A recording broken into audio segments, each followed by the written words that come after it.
मेरे पास में कर्मयोगी कैसे बनो वो तो अभी मैं आपको बता रहा हूँ। एक बहुत अच्छा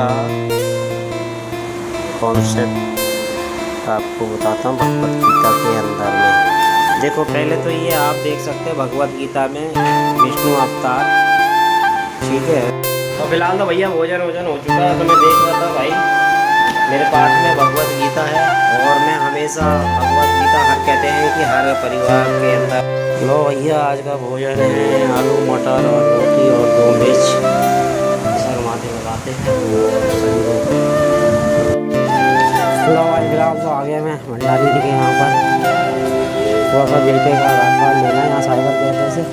ये तो अभी मैं आ गया हूँ ऑफिस में भंडारी जी के। और फिलहाल मेरा भी वक्त होने वाला है, तो बजने वाले भाई ड्यूटी का जाने का वक्त हो रहा है और फिलहाल मैं यहाँ से निकलूँगा।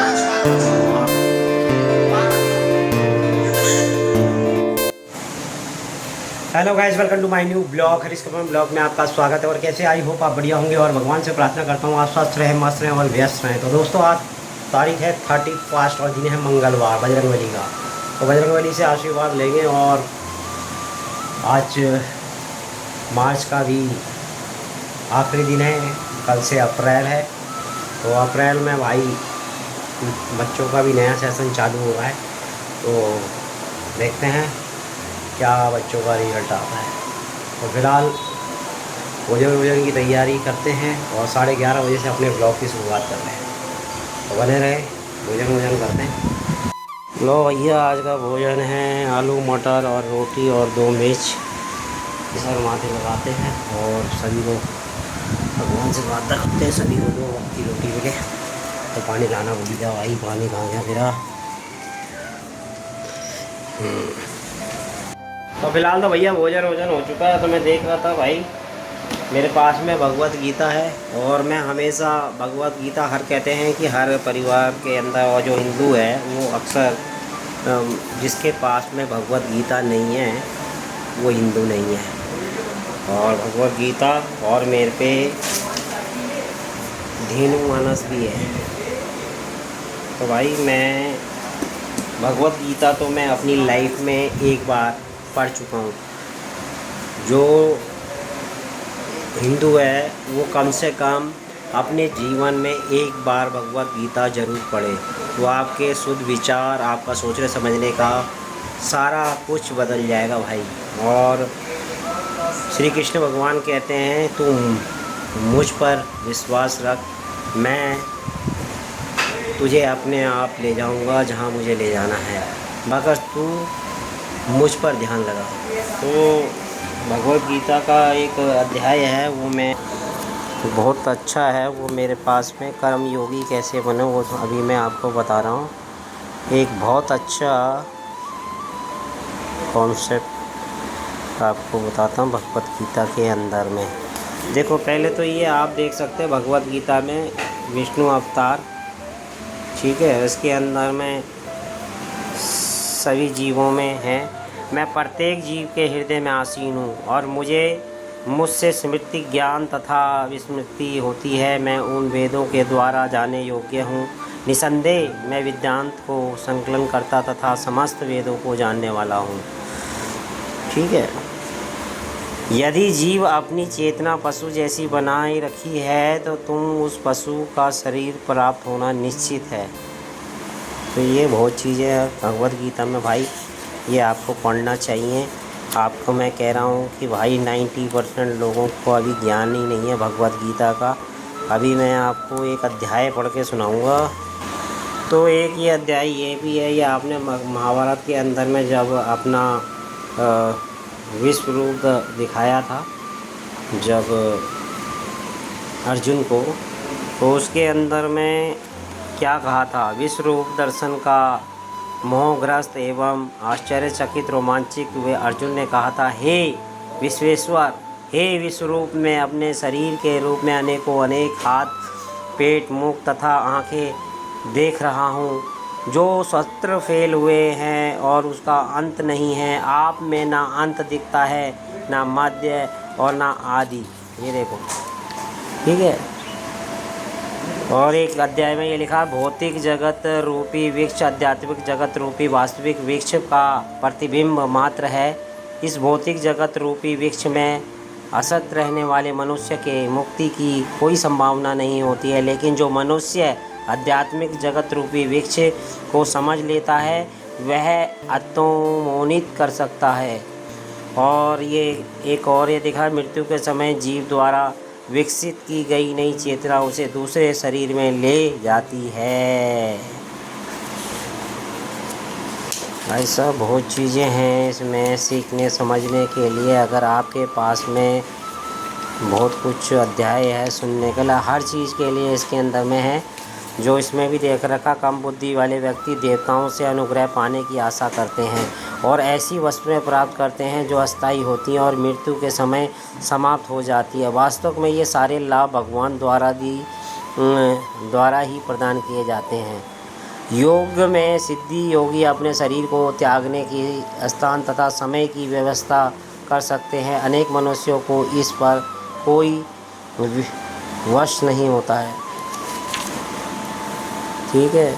संसार के सारे भौतिक कार्यकलाप प्रकृति के 3 गुणों के अधीन संपन्न होते हैं। यद्यपि प्रकृति के 3 गुण परमेश्वर कृष्ण से अद्भुत हैं, फिर भी भगवान कृष्ण उनके अधीन नहीं होते हैं। प्रत्येक व्यक्ति उस भौतिक शारीरिक रूप रथ पर आरूढ़ है और बुद्धि उसका सारथी है, मन लगाम है तथा इंद्रियां घोड़े हैं। इस प्रकार मन तथा इंद्रियों की शक्ति से वह आत्मा सुख या दुख का भोग करता है।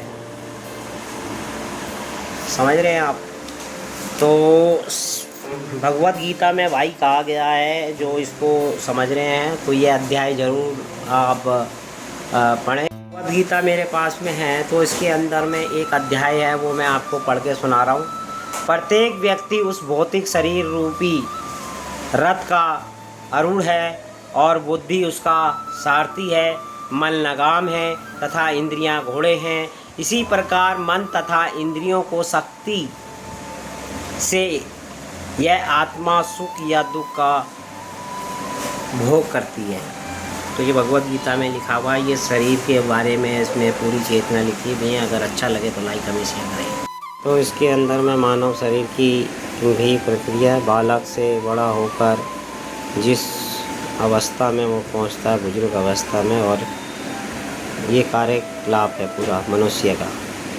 फिर उसके अंदर में लिखा है, जिस प्रकार मनुष्य पुराने वस्त्रों को त्याग कर नए वस्त्र धारण करता है, उसी प्रकार आत्मा पुराने तथा व्यर्थ के शरीरों को त्याग कर नवीन भौतिक शरीर धारण करता है। अगर आपके समझ में आ रहा है तो इसको और लोगों तक भी पहुँचाएँ जिनको भगवत गीता का ज्ञान नहीं है और बातें बहुत बड़ी बड़ी करते हैं। भाई लो भाई, तेल भरवाने आया था पेट्रोल पंप में, अब जा रहा हूँ। लगाते हैं भाई तेल, स्टार्ट करते हैं। लो भाई, फिलहाल तो आ गए मैं भंडारी जी के यहाँ पर। थोड़ा सा बेटे का आधार कार्ड लेना है यहाँ साइबर कैफे से। ये तो अभी है नहीं लग रहा। कहाँ गया है?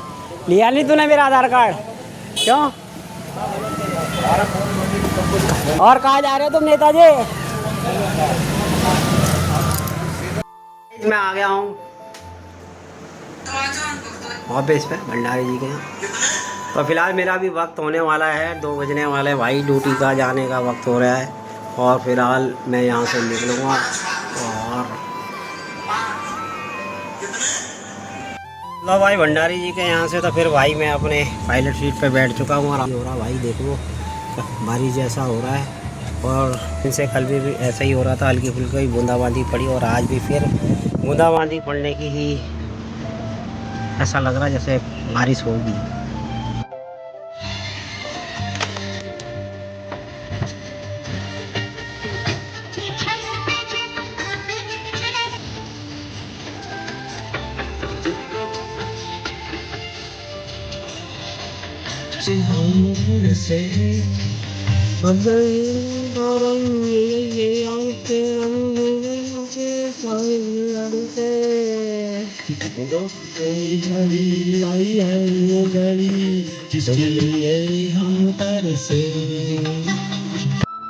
बोला गया था बारिश हो रही है, तब देख रहे हैं आज झमाझम भाई बारिश हो रही है।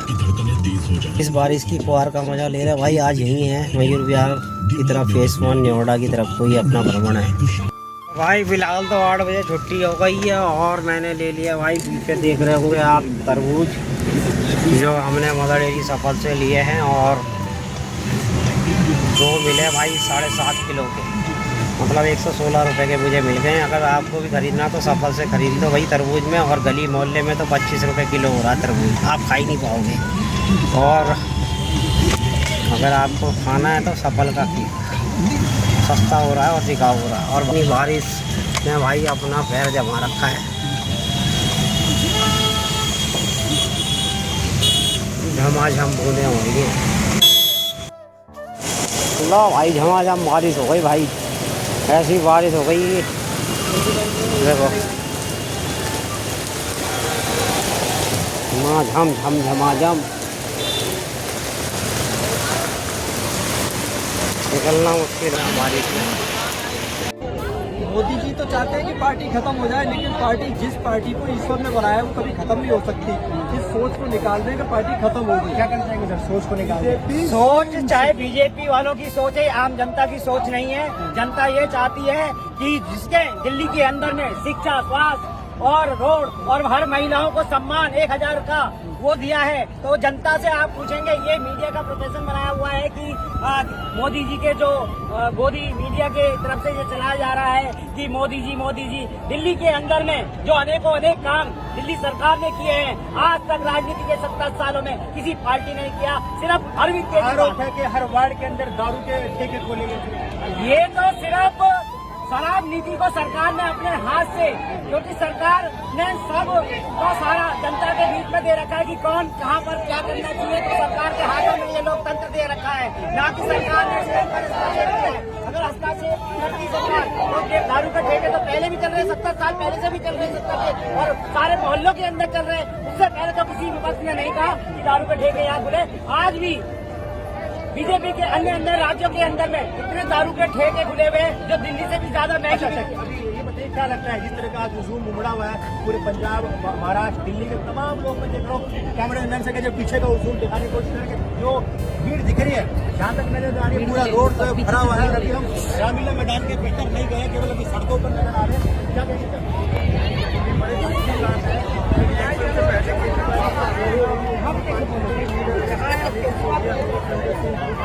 जेल में डालना चाहिए, लेकिन मोदी जी को इतना डर है, डर की वजह से हम लोगों ने वहाँ पर जेल में डाल दिया है, चुनाव हार ना जाए।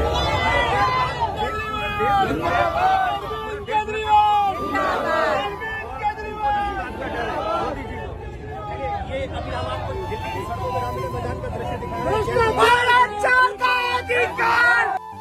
तो भाई फिलहाल तो दोस्तों आज 31 का ये ब्लॉग समाप्त करते हैं। कल 1 अप्रैल है और सवेरे उठकर बच्चे के स्कूल जाना है और कॉपी किताबें वगैरह कलेक्ट करेंगे। फिलहाल तो दोस्तों माता जी भी सोने की तैयारी में है और हम भी इधर सोने की तैयारी।